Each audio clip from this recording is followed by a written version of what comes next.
So this is exercise 4.1 and the light is orange. And here's my code.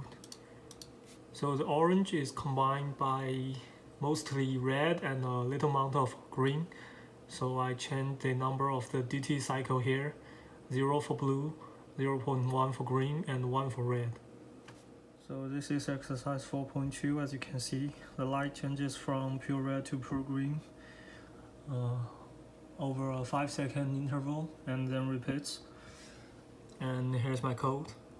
So I define the duty cycle first, 1 for the red and 0 for the blue and green. So it first shows red. Then every 100 milliseconds, the green duty cycle plus 0.02 and the red minus 0.02. So it changes from the red to the green, and if the green is larger than 1, it turns to red. This is exercise 4.3, and when I move around the joystick, the light color changes.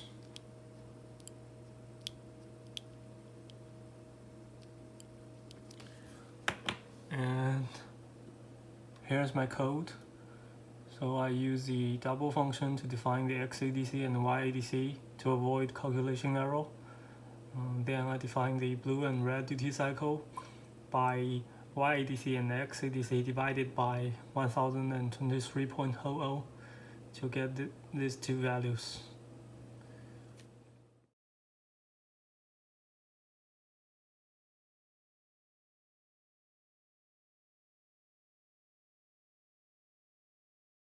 So this is exercise 4.4, and the motor spins with 60% duty cycle in one direction for 3 seconds, and then spins in the opposite direction with 90% duty cycle for 2 seconds, and then repeats.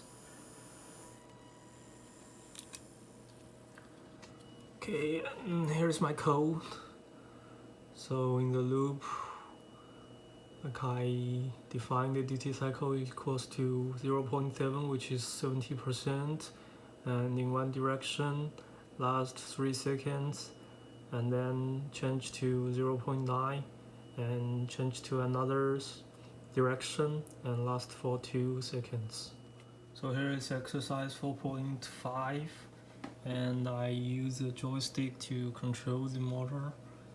And in the X direction, when it's at the middle, it won't turn, and when I push it to the right, it turns this way and goes slowly too fast.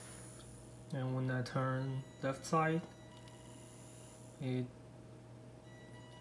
rotates in the opposite direction, from slow to fast.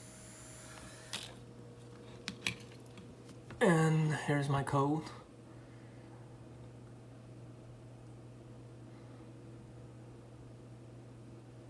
So basically I use the if and else loop to determine which direction the motor should rotate, and I use these two functions